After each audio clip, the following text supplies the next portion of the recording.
The maintenance ticket on Rig 11 was 18 days old, and nobody had touched it.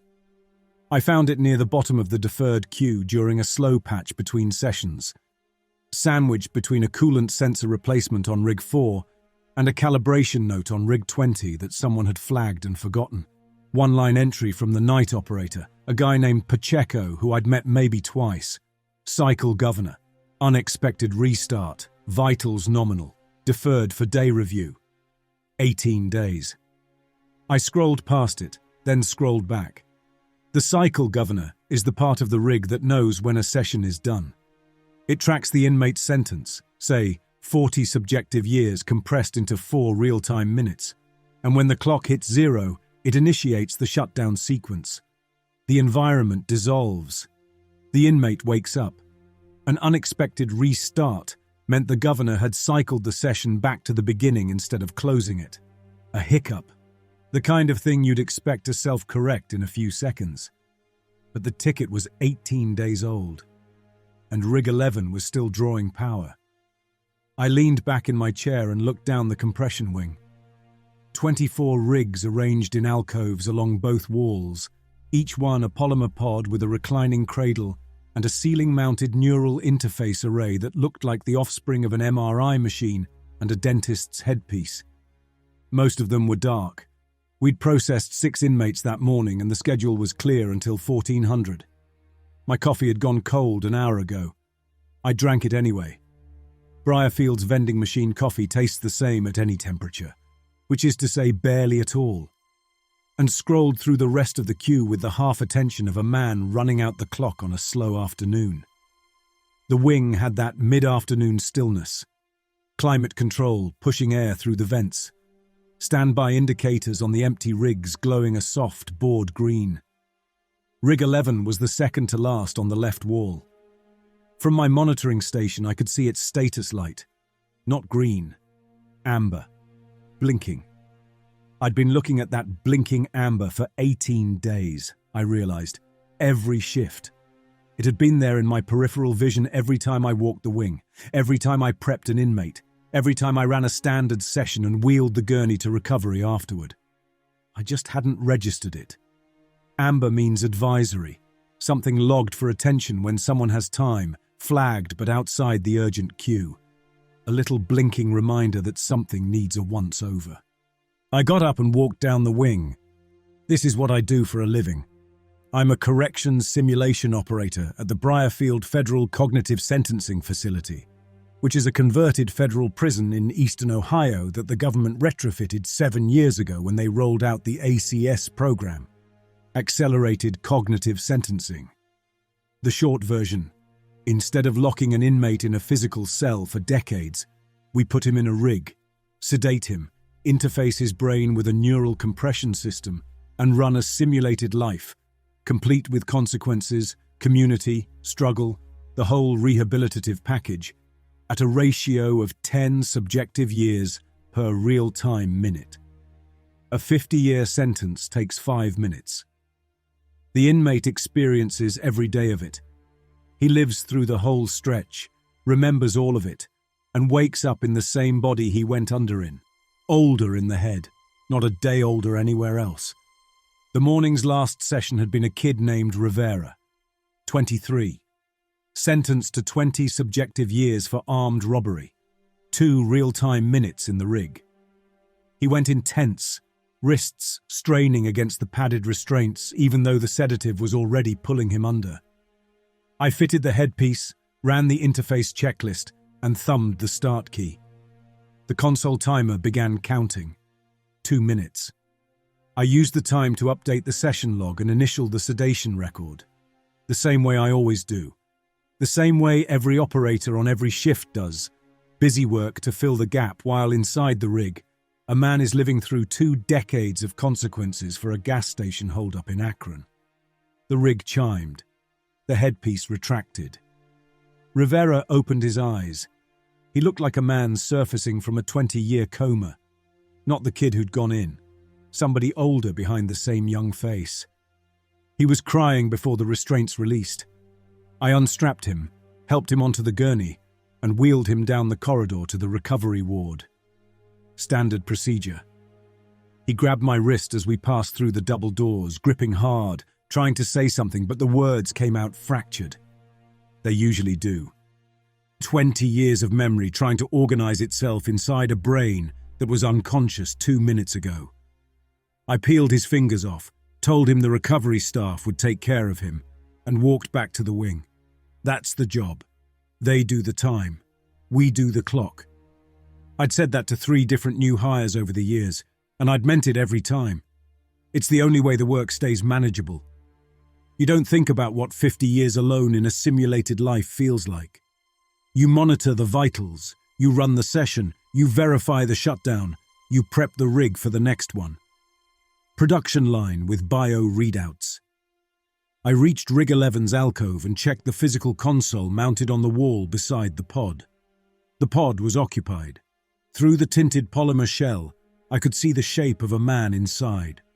Motionless, headpiece engaged, restraints fastened. The sedation line was still connected. Its reservoir supports weeks of unattended life support. The vitals panel read out a heartbeat and a respiration rate that was so steady they looked mechanical. 60 beats per minute, 12 breaths per minute, no variation. A sleeping body drifts, heart rate fluctuates, breathing deepens and shallows. This was metronomic, like a machine maintaining a body rather than a body maintaining itself. The session timer on the console read 432 hours, 11 minutes, and counting. I stared at it, pulled my penknife from my chest pocket and flipped the blade open, closed, open. A habit. Thinking time. 432 hours. 18 days. A session that should have lasted 4 minutes had been running for more than 400 hours, and the system had flagged it as an advisory. I tapped into the diagnostic layer. This is the deeper data you can pull from an active rig. Stuff the surface console doesn't display. Most operators never bother with it. The sessions are short. The surface vitals tell you everything you need to know, and the diagnostic interface is clunky government software from 3 contract generations ago. I hadn't opened it in months. 3 panels came up: compression ratio, environment integrity, and neural pattern complexity. The compression ratio should have read 10:1. 10 subjective years per real-time minute. That's the standard across all federal ACS facilities. What the panel showed instead was a number in scientific notation. I'm a signals guy by training, 5 years in the army before I went corrections, so I can read notation without converting it longhand, and what I read made me tap the screen to make sure it wasn't a rendering glitch. It wasn't. The ratio had drifted. With the cycle governor broken, each time the session looped back to its start point, the compression algorithm reinitialized without resetting its rate parameters, so it compounded. Loop after loop for 18 days, the ratio climbing. The number on the panel meant the rig was currently running at somewhere north of 600 subjective years per real-time minute. I did the math. I did it on the console's calculator, because my hands weren't cooperating with mental arithmetic. 432 hours times 60 minutes times 600 years per minute. Except the ratio hadn't been this high the whole time. It had ramped up exponentially. So the real figure was an integral, not a straight multiplication. The console's session log had the historical ratio data. I pulled it, ran the curve. The number that came back was between 3 and 4 million. Subjective years. I ran it again, same answer. I changed the integration method. Same answer. 3 to 4 million years of unbroken continuous consciousness, experienced by a man whose sentence was 40 years. I sat down on the floor next to the rig. Standing felt casual in a way the situation refused to allow. The second diagnostic panel, environment integrity, was returning a single-word status that the system labeled indeterminate. Under normal operation, this panel reports the structural condition of the simulated environment. The procedurally generated town, the buildings, the weather patterns, the population of simulated people the inmate interacts with. Indeterminate meant the diagnostic couldn't pass what was inside the simulation anymore. The environment had mutated beyond the system's ability to classify it. The third panel was the one that made me close my penknife and put it away, because I didn't trust my hands. Neural pattern complexity. This is a metric that measures the organizational density of the inmate's brain activity during compression. Under normal sessions, it hovers in a range between 0.3 and 0.8 on a 0 to 1 scale. The diagnostic manual lists 1.0 as theoretically unreachable, would indicate a level of neural organization exceeding known biological parameters. Rig 11's reading was 4.7, not 4.7 on a 100-point scale, 4.7 on the 0 to 1 scale, nearly 5 times the theoretical maximum. A brain doing something that the people who built the metric had written off as impossible. I pulled the inmate file. It took 3 tries because I kept mistyping the rig number into the lookup field. Darnell Watts, age 31, aggravated assault resulting in permanent injury to the victim, sentenced to 40 subjective years. Intake date: the same night Pacheco had logged the Amber Advisory and gone home. The file had a photograph from intake processing. Standard institutional portrait, white background, neutral lighting. Watts looked tired. Soft around the jaw, close-cropped hair, a scar through his left eyebrow, brown eyes that weren't looking at the camera so much as looking past it. The pre-compression psych evaluation called him cooperative, mild affect, no contraindications for cognitive sentencing. A cooperating man with mild affect and no contraindications, who had walked into this rig 18 days ago expecting 4 minutes of unconsciousness and 40 simulated years of rehabilitation. He'd been conscious in there for 3 million. Alone. In whatever the simulation had become after its designed content degraded and the compression kept running, folding and refolding experience into a brain that should have been released 432 hours ago. I looked at the pod. Through the tinted shell, the shape of Darnell Watts lay perfectly still. Heartbeat 60, respiration 12. The body looked maintained, not alive in the way a sleeping person is alive, with the small involuntary shifts and the uneven breathing, but held, preserved, like something was keeping the machinery going from the inside. The amber light blinked, the same way it had blinked for 18 days, while every shift walked past it, while I walked past it, while the maintenance queue shuffled it lower and lower under more pressing tickets. While inside the rig, in compressed time, civilizations could have risen and crumbled and risen again, and the man at the center of it all just kept going because nobody told the machine to stop. 40 years, that was the sentence. 40 years for breaking someone's collarbone and jaw in a parking lot outside a bar in Dayton. The machine had given him 3 million. I stayed on the floor for a long time. The compression wing was empty. The climate control pushed its steady current through the vents. The standby indicators on the other 23 rigs glowed their soft green. Rig 11's amber light blinked. I picked up the console handset and called my supervisor. Linda Ferraro picked up on the 6th ring. I could hear a television in the background, the canned laughter of something her kids were watching. "Lewin, it's after 7. What's going on?" I told her about Rig 11. I tried to be precise. The looping governor, the session duration, the compression ratio drift, but the numbers kept tripping me up. Not because I couldn't remember them, because they sounded insane when I said them out loud. Like telling someone the building is on fire except the fire has been burning for 3 geological eras and nobody noticed because the smoke alarm only threw an amber light.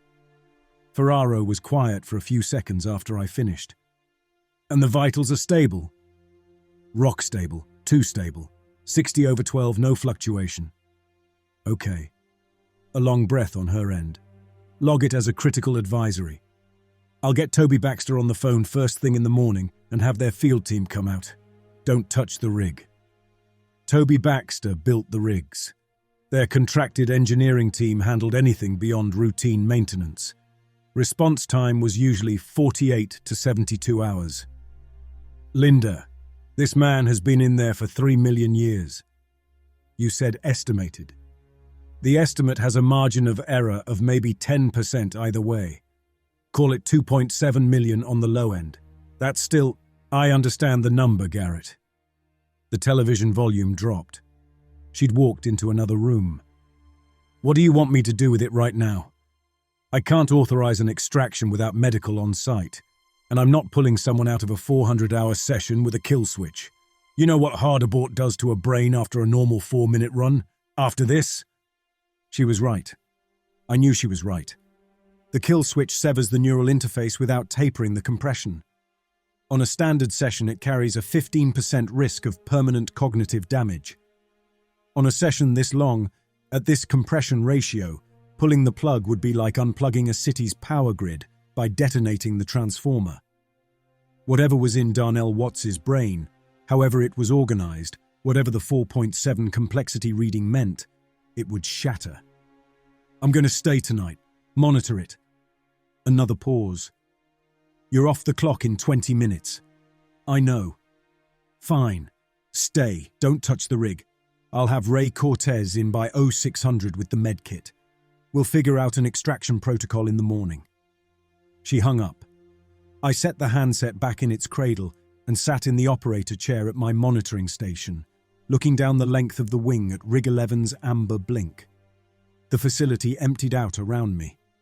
Security did their rounds at 2000 and again at 2200. A guard named Polk both times, who nodded at me through the wing's glass partition and didn't ask why I was still there. The night operator was Pacheco, the same one who'd logged the original ticket. He worked from the secondary station in the admin corridor and didn't come into the wing unless an alarm tripped. I was alone with the rigs. I spent the first hour going through Darnell Watts's full file. Not the summary page I'd pulled earlier, the whole record. Intake interview transcript, criminal history, victim statement, sentencing documentation, the pre-compression psych evaluation. I didn't know what I was looking for. Something that would make the numbers feel proportional to a human being, maybe. A way to connect the photograph of the tired man with the scar through his eyebrow to a duration that predated the evolution of modern humans on Earth. The crime was ugly but ordinary. Bar fight in Dayton. Watts had beaten a man named Gerald Pruitt badly enough to fracture his skull, break his collarbone, and shatter his jaw in 3 places. Pruitt survived with permanent hearing loss in his left ear and a titanium plate in his face. The fight started over a woman. Watts had no prior felony convictions. The intake interviewer described him as remorseful. The psych evaluation noted mild depressive features and a cooperative, compliant demeanor. The evaluator had written, in a margin note that was probably meant to be professional shorthand but read like a shrug, "Good candidate, low risk, should process without issue." Should process without issue. I closed the file and pulled up the observation feed. The observation mode is a piece of software built into every rig that renders a low-resolution visual approximation of the simulation's interior environment, what the inmate is experiencing, translated into something a monitor can display. It's crude. The resolution is about what you'd get from a security camera in a parking garage. Colors wash out, geometry simplifies, and anything the rendering engine can't interpret gets displayed as grey static blocks. Nobody uses it. Operators don't want to see what's inside the rigs. That's the whole psychological architecture of the job. You manage the container, you don't look at the contents. The software needed a patch cycle before it would boot. I waited, watching the progress bar crawl across the screen, flipping my penknife open and shut. The wing was quiet. Just the climate control and the amber blink. The feed resolved. I stopped flipping the knife. The rehabilitative environment was gone. The small, procedurally generated town with its streets and houses and simulated community members, the default landscape every inmate lives in for the duration of their sentence, had been replaced. Completely. What filled the monitor was something the rendering engine was struggling to display. Whole sections of the image breaking into grey static where the software couldn't pass the geometry. but the parts it could render were enough. Structures, immense, extending in every direction the camera panned. They had a regularity to them, repeating elements, nested patterns, a kind of recursive organizational logic. But the architecture followed no principle I could name. The scale was wrong for anything human. The smallest visible elements were the size of city blocks, and they were components of larger forms that extended beyond the rendering range. The whole thing looked like a city designed by something that had never seen a city, but had spent 1,000,000 years working out the mathematics of organized space from first principles. At the center of the feed, barely visible at the resolution available, a figure, seated, still, surrounded by the structures on every side, the way a single person might sit at the center of a cathedral that had been built for and by him alone. I watched the feed for a long time. The figure didn't move, the structures didn't change. The static blocks at the rendering margins shifted and reformed as the software tried and failed to keep up with geometry it wasn't built to process. Every few seconds the image would glitch, a frame of clean resolution, sharper than the software should have been capable of, as if the simulation itself was pushing data through the feed in bursts that overrode the rendering limitations. In those frames, the structures had a clarity that made my eyes water. Too much detail for a monitor this size, too much information in too few pixels. I pulled my gaze away and rubbed my eyes with the heels of my hands. When I looked back at the monitoring station, the consoles on rigs 10 and 12 were wrong. Both rigs were powered down, empty pods, headpieces retracted, restraints open. Standard standby mode. Their consoles should have been showing nothing but the idle screen, Briarfield logo, date, standby status. Instead, both screens were cycling through brief flickers of content. A frame here, a frame there, interrupting the idle display for a fraction of a second before the logo reasserted itself. I walked to Rig 10's console and waited. The flicker came again. A flash of geometry, the same recursive structures visible on 11's observation feed, rendered in the same grey and colour patchwork. Gone. Logo.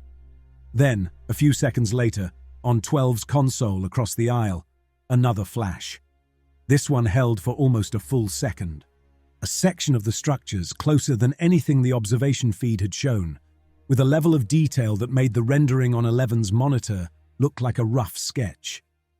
These rigs had no active sessions. They had no loaded data. They were powered down and sitting on standby, and they were displaying content from Rig 11's simulation.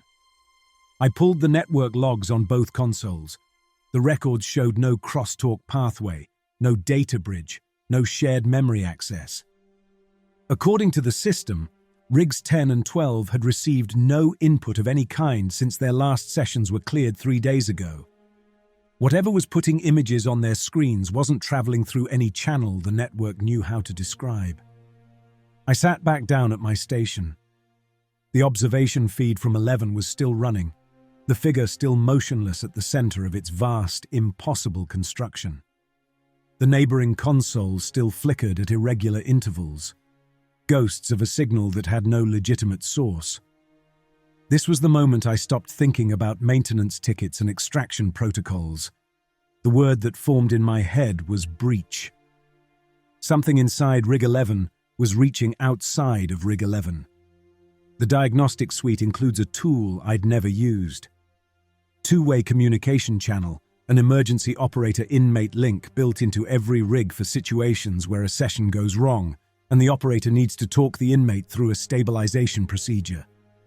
Voice only. The operator speaks into a console microphone. The inmate hears it inside the simulation. The inmate's vocal responses are captured by the neural interface and output through the console speaker.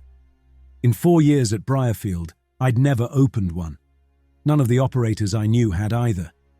The training module on it was 45 minutes long, and the summary slide at the end recommended using it only in imminently life-threatening session failure scenarios. I looked at the observation feed, the figure at the center of the structures, motionless. I opened the channel. There was silence. Not dead air. The connection was live. I could see the signal handshake confirmed on the console, but a silence that had texture to it. Dense.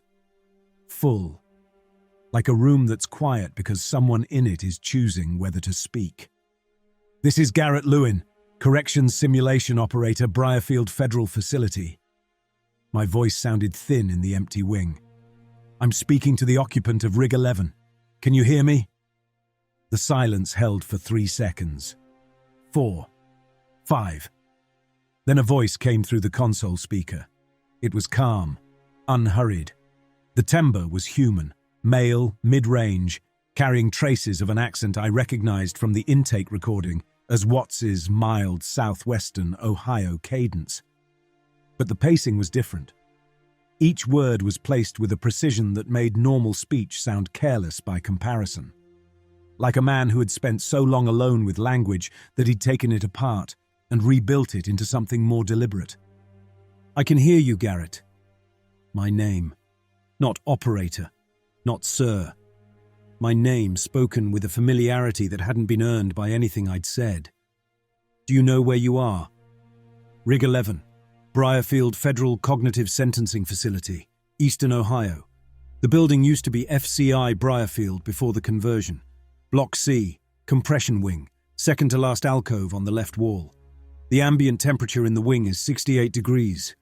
You're sitting at the primary monitoring station approximately 40 feet from my pod. You've been in the building for..." A pause. Calibrating. 14 hours and 11 minutes, which is unusual for a day shift operator.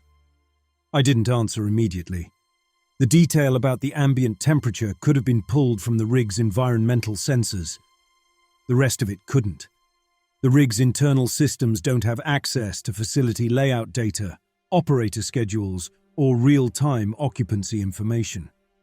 There was no pathway for that knowledge to reach the inside of a simulation. "Do you know how long you've been in the rig?" "In your time or mine?" "Both. Yours. 18 days, 4 hours and roughly 23 minutes since the session initialized. I lose precision below the minute at your clock speed." Another pause, shorter. "Mine. 3,211,000. And some centuries I stopped tracking individually a long time ago. I have the exact figure if you want it. It's long." The voice was courteous. It carried no ragged edges, no frantic urgency. Not the voice you expect from someone trapped in a machine. The voice of someone who'd had so much time to process his situation that distress had settled deep, layered like geology, buried so far beneath the surface that the surface itself was smooth. "Do you know what happened? The malfunction?" The cycle governor failed on the first loop termination. The session restarted instead of closing. The compression ratio compounded with each subsequent loop because the rate parameters don't reset on a soft restart. That's a design flaw, not a bug, incidentally. The architects assumed a governor failure would trigger an automatic shutdown. It doesn't. It triggers an amber advisory. Something in the voice shifted. Not anger. Something drier. I've had some time to think about that. I leaned forward, elbows on my knees. The observation feed was still running on my secondary monitor. The figure in the center of the structures hadn't moved. The structures on the observation feed. The environment. Did you build that? There wasn't much else to do. What is it? Difficult to explain in a conversation this slow. Your question is like asking someone to describe a continent through a keyhole. But the short version... The patience again, careful, measured.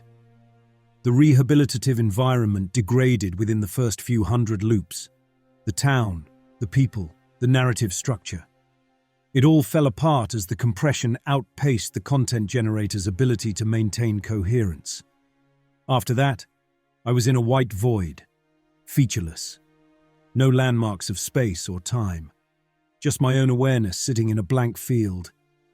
The first 100,000 years were very bad. He let that sit. After that, I started building. You work with what you have. The simulation environment is procedurally generated, which means the underlying engine is still running even when the surface content degrades. I learned to interface with the generation layer directly. Took a long time, longer than any number you'd find in a history book.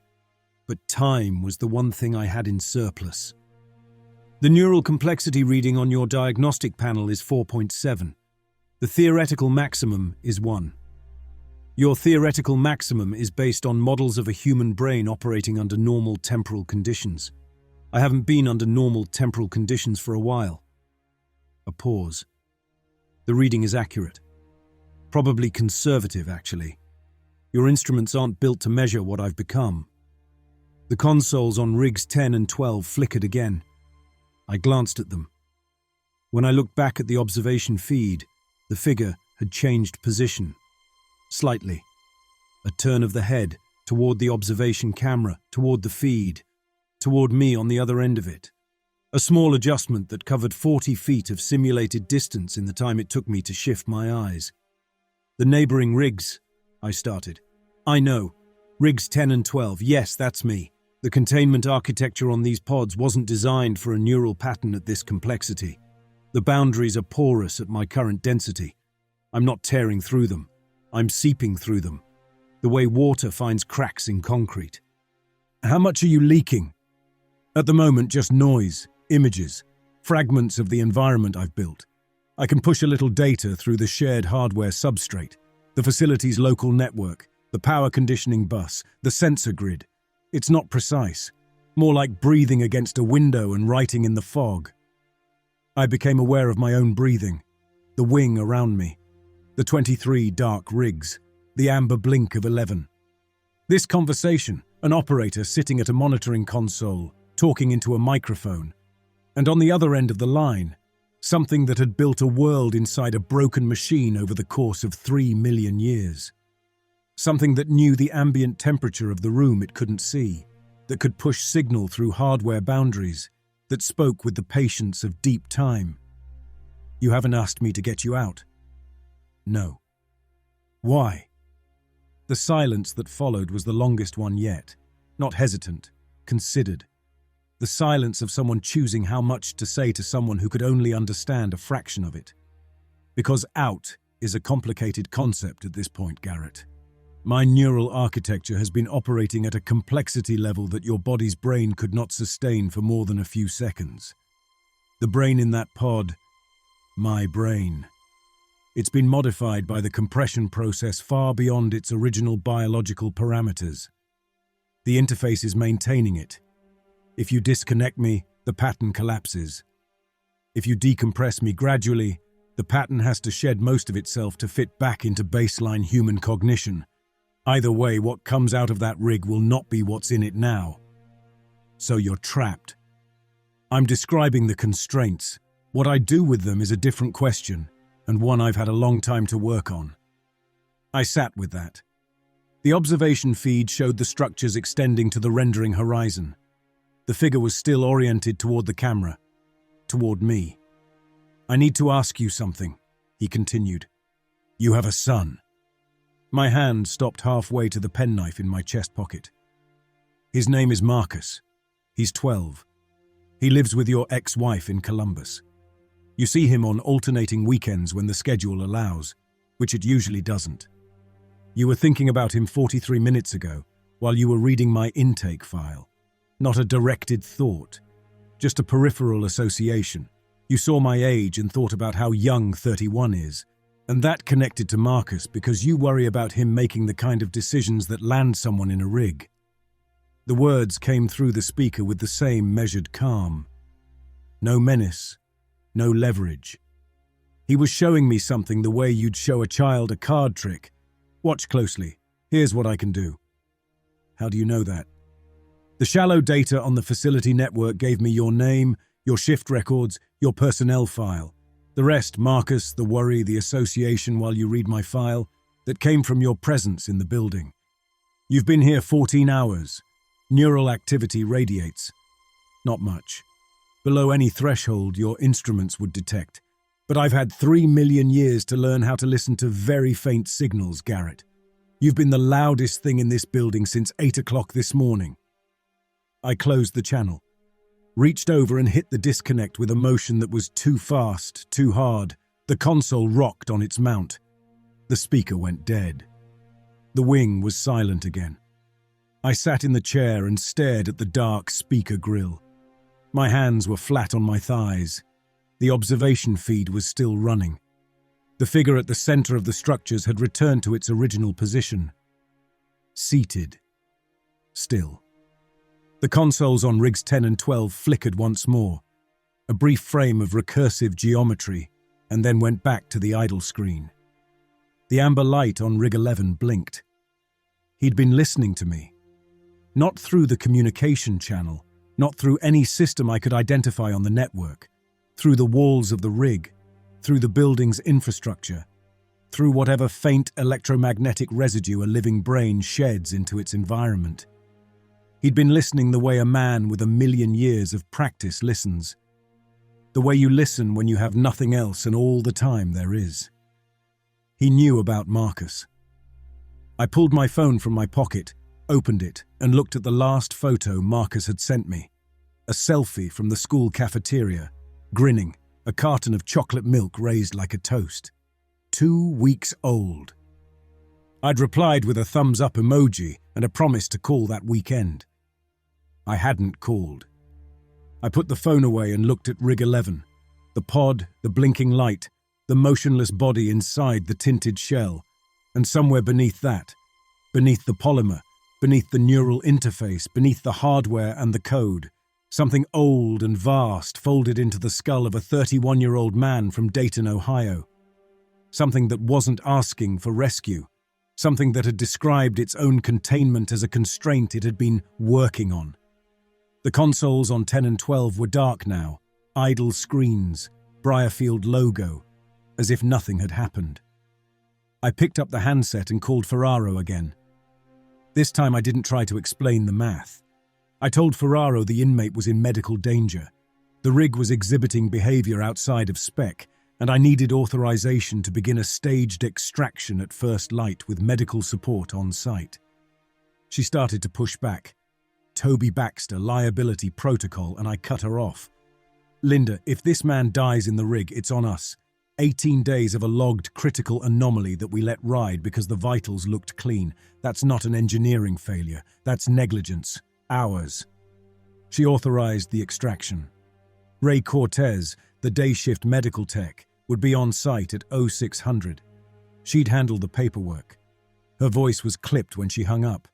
The voice of someone who knows she's going to be writing incident reports for weeks and has already started composing them in her head. I had about 7 hours to wait. The compression wing at night is a different building. The climate control cycles down to a low setting after 2100. The overhead lighting drops to a quarter output, enough to navigate by, not enough to work comfortably. The rigs in their alcoves look different in the dim. Less medical, more like rows of closed coffins standing on end. I've worked overnight shifts before, covering for people, and I've never liked the wing at this hour. It's the emptiness. 24 pods designed to hold human beings under compression, most of them open and dark, waiting for the next morning's intake list. I made coffee in the break alcove at the near end of the corridor. Powdered creamer, no sugar. Carried it back to my station and sat in the blue-white glow of the monitoring console, watching Rig 11's vitals track their impossible steadiness. 60/12. The body of Darnell Watts lay in its pod like a man asleep, except no sleeper is that still for that long. I pulled up the staged extraction protocol on the console's reference library. I'd done staged extractions before, twice in 4 years, both for sessions that had run into minor complications. A session where the environment generator glitched and the inmate's vitals spiked, and one where a sedation line partially disconnected mid-compression. Standard procedure both times. The protocol is a 7-step sequence. Verify vitals, initialize the decompression gradient, establish operator neural sync, guide the inmate's cognitive state down from compression speed to baseline, monitor for integration shock, disengage the interface, and transfer to medical. The whole thing takes about 90 seconds under normal conditions. The operator neural sync is the part that matters here. Step 3. In a staged extraction, the operator puts on a secondary headset, a stripped-down version of the inmate's interface rig, and enters a shallow neural link with the inmate's compression state. The operator stays out of the simulation. The link doesn't immerse you in their world. Instead, your brain becomes a reference signal, a tether the inmate's mind can orient toward as the compression ratio drops. The training module compares it to standing next to a fast-moving river. You sense the speed and volume and direction, but you're on the bank, using your own steady footing to help someone in the current find the shore. Rig 11's compression ratio was running at over 600 to 1. The extraction protocol's maximum tested ratio was 50 to 1. I read the protocol 3 more times. There was nothing in it, no addendum, no edge case guidance, no red text warning box that addressed what happens when you sync with a neural pattern operating at a complexity of 4.7. The document assumed a human brain in a human range state. The protocol had been written for rivers. What I was looking at was an ocean. I closed the reference library and drank my coffee and watched the amber light blink. Somewhere inside that blink, behind the polymer shell and the headpiece and the code, Darnell Watts was building things in a world he'd constructed from nothing over a span of time that made the word patience meaningless. He knew I was here. He could hear my brain through the walls. The hours passed. I didn't sleep. At 04:30, I walked to the vending machine, bought a protein bar and another coffee and forced myself to eat. My hands were steady. The shaking from yesterday had passed into something flatter, a low, constant alertness that felt like standing at the edge of a high place. No adrenaline spike, just an exact sense of the drop. Ray Cortez came through the wing doors at 6:12. Stocky, mid-40s, receding hairline, a medical kit slung over one shoulder, and a Briarfield ID badge clipped to his scrub top. I'd worked with him for 3 years. Good medic, calm. The kind of guy who deals with cardiac arrests the way most people deal with parking tickets. Methodical, unhurried, no wasted motion. He set the kit down at my station. Ferraro says you've got a situation on 11. Sit down. He sat. I walked him through it. The looping governor, the ratio drift, the duration, the neural complexity reading. I left out the observation feed and the communication channel. I left out Marcus. I gave him the numbers and let them work. Ray's face changed in stages. Professional attention first.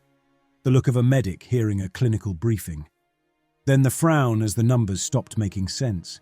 Then something quieter, slower, as the scale of the duration settled in. He leaned back in his chair and rubbed both hands down his face. 3 million years, give or take. In one session. 18 days real time. He stared at the floor for a while. We should call legal. By the time legal responds, it's another day. Another day is another. I pulled the current ratio from the console. Roughly 800,000 subjective years at the present compression rate. The ratio is still climbing. He looked at the number on the screen, then at me. What's the extraction plan? Staged protocol. Standard 7-step. I sync, guide him down, you monitor vitals and handle medical if integration shock hits. Garrett. The standard protocol tops out at 50 to 1. This is, I know what it is. The sync headset isn't designed for this. You'd be linking with a brain that's operating. I know. Ray went quiet. He looked down the wing at Rig 11. The amber blink. The still, dark shape in the pod. There's a man in that rig. I said it the way I'd say anything else. Level, matter of fact. Because if I let the actual weight of the sentence into my voice, neither of us would be able to do what came next. He's been in there for 3 million years because a maintenance ticket got buried and nobody followed up. I'm not handing this to legal. I'm not waiting for Toby Baxter. I'm going in there and bringing him out, and I need you on vitals. Ray studied me. 5 seconds, 10. Then he opened the medical kit and started laying out supplies on the console shelf. Cardiac monitor leads, An IV setup, diazepam for seizure management, a bag of saline. He worked in silence, arranging things in the order he'd need them. Let's go. We set up around Rig 11's alcove. Ray attached a secondary cardiac monitor to the pod's exterior leads, giving him an independent vitals feed on a portable screen. I pulled the operator sync headset from its storage compartment in the wall panel, a polymer band fitted with 6 contact electrodes and a trailing cable that jacked into the console's sync port. Lighter than the inmate headpiece. Smaller. It looked like a medical device for measuring sleep quality, not like something that was about to connect my brain to a consciousness older than the Ice Ages. I ran the pre-extraction checklist. Vitals nominal. The same 60/12. Decompression gradient initialized. The console showed the planned ratio descent from 600 down to 1:1 in a stepped curve that would take approximately 90 seconds of real time. Under normal conditions, the inmate's brain follows the gradient down like water flowing downhill. The operator's baseline sync gives it something to calibrate against. Under these conditions, I had no idea what would happen. Vitals are steady. Ray had his eyes on the portable monitor. Whenever you're ready. I fitted the headset over my temples. The contact electrodes were cold against my skin.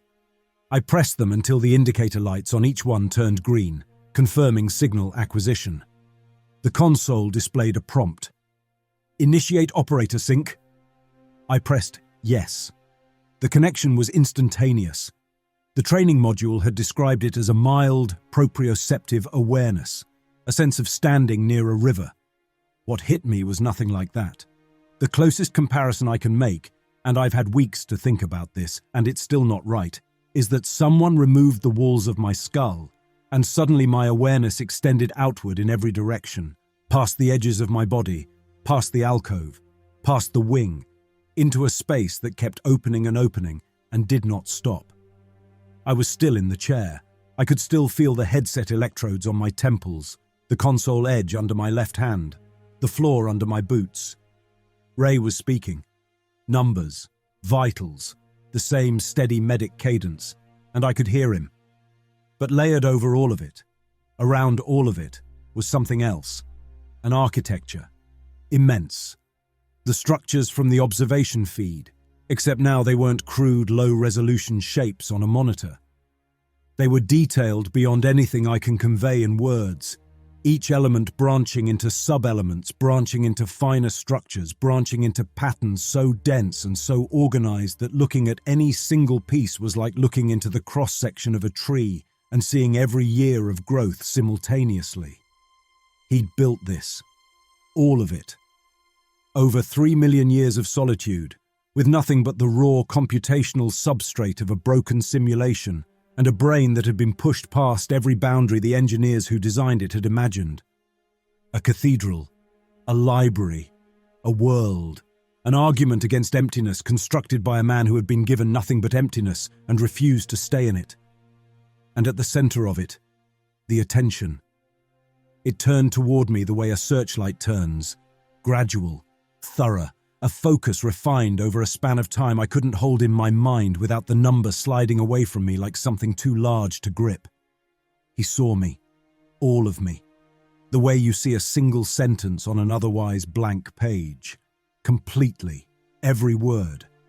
4 seconds, maybe 5. The sync timer on the console was counting, but I couldn't read it from inside the connection.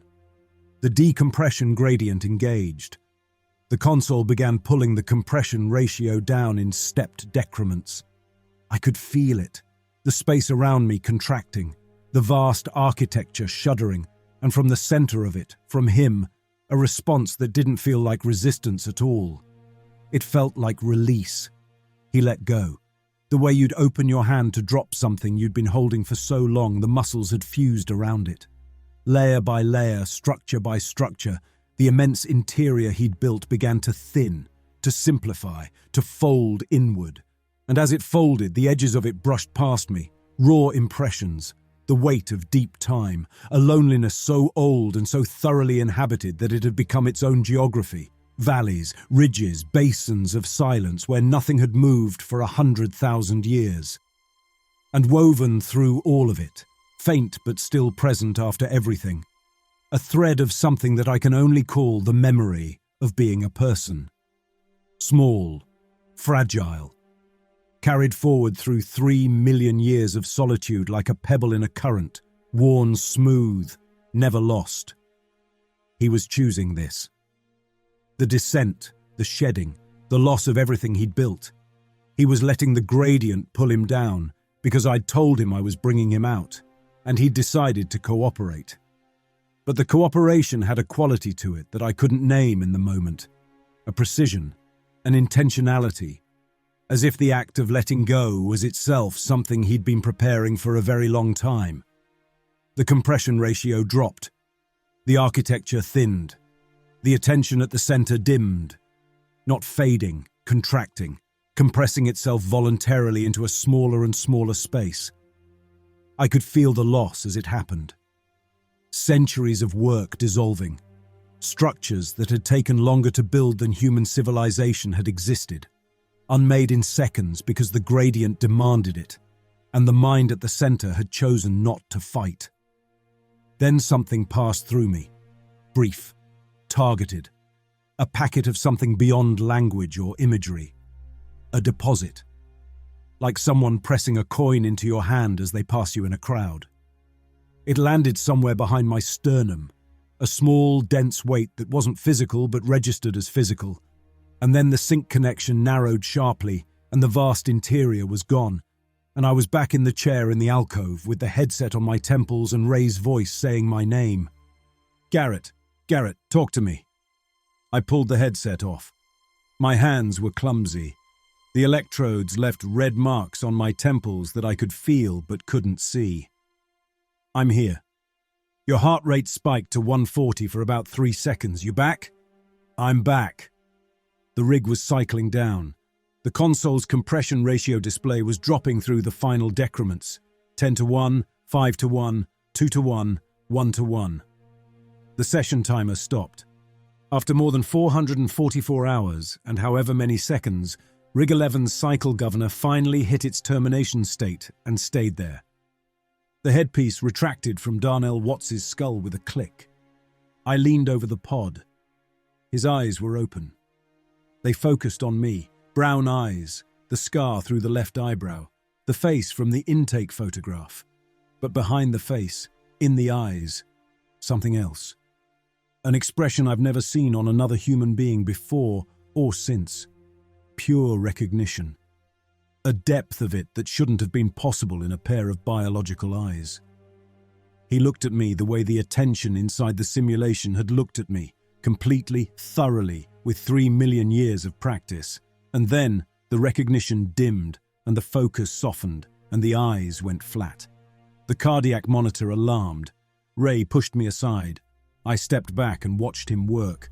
Chest compressions, the IV line, diazepam, the portable defibrillator he'd set up as a precaution.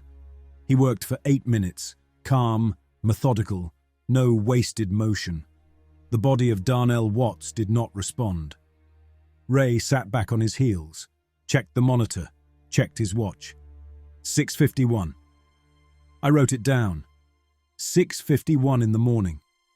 Ray covered the body with a sheet from the medical kit. He made the call to the facility director. I sat in the operator chair with the sync headset in my lap, the 6 contact electrodes still warm from my skin, and listened to him explain the situation in the flat, precise language of medical reporting. Patient deceased. Time of death 06:51. Cause to be determined pending investigation. I looked at the consoles on rigs 10 and 12. The idle screens had been dark and steady since the extraction began. But as I watched, rig 10's display flickered. A single frame, less than a second. Something different from the recursive structures and alien geometry that had been bleeding through before. A parking lot, sun-washed. A row of cars with Ohio plates. A building in the background with a flat roof and a chain-link fence around a playground. Marcus's school. The screen returned to idle. Briarfield logo. Date. Standby status. Rig 12 flickered next. Another frame, a kitchen counter close-up with a cereal bowl on it, the blue ceramic bowl with the chipped rim that sat in the drying rack at my ex-wife's house in Columbus. I'd eaten breakfast at that counter 1,000 times during the marriage. I hadn't seen it in 2 years. The screen went dark, idle. I stared at the 2 consoles. The headset sat heavy in my lap. Inside my chest, behind my sternum, the small, dense weight that the consciousness had pressed into me during those final seconds of sync sat where it had landed. Pure presence. A residue. Something left behind by a mind that had 3 million years to learn how to leave a mark. Deposited in the 4 seconds when my brain had been close enough to touch. The amber light on Rig 11 had stopped blinking. The pod was dark. The session was over. The body under the sheet was still. And the images on the neighboring consoles, a school, a kitchen, details from my life that no system in this building had access to, had come not from Rig 11's hardware, but from somewhere else, from whatever had been deposited, from whatever was still in me. 3 weeks later, I picked Marcus up from school on a Tuesday. Administrative leave. The word suspension was being carefully avoided in the paperwork, but that's what it was. Ferraro had been reassigned. The ACS program at Briarfield was frozen pending a federal review that everyone knew would take months and change nothing structural. Rig 11 had been physically disconnected, removed from the wing, and transported to a Toby Baxter facility in Virginia for forensic analysis. I'd signed a non-disclosure agreement so dense with liability language that the lawyer who'd presented it to me couldn't summarize it without checking his notes. I was staying at a motel outside Columbus, close enough to see Marcus when the custody schedule allowed. The room had a window that faced the parking lot and a television I hadn't turned on. Marcus climbed into the passenger seat and tossed his backpack into the footwell. 12 years old, getting tall. He had his mother's jaw and my habit of looking past things instead of at them. "Can we get Wendy's?" "Sure." We went through the drive-thru. He ordered a Baconator and a Frosty and talked about a kid in his class who'd gotten suspended for throwing a chair. I ate fries and listened and made the right noises in the right places. The afternoon was overcast. Grey sky, grey road, the windshield wipers catching a light drizzle that couldn't decide if it was rain or mist. I was fine. I was functional. I was answering my son's questions and driving the speed limit and remembering to signal before lane changes. I was doing all the things a person does on a Tuesday afternoon in February. The flicker came as Marcus was telling me about the chair thrower. A half-second shift in the way I saw the road ahead of us. The asphalt, the lane markings, the brake lights of the car in front. All of it was still there, still normal, still exactly what it should have been. But layered beneath it, in a register I hadn't possessed a month ago, I saw the substrate. The granular structure of the pavement surface.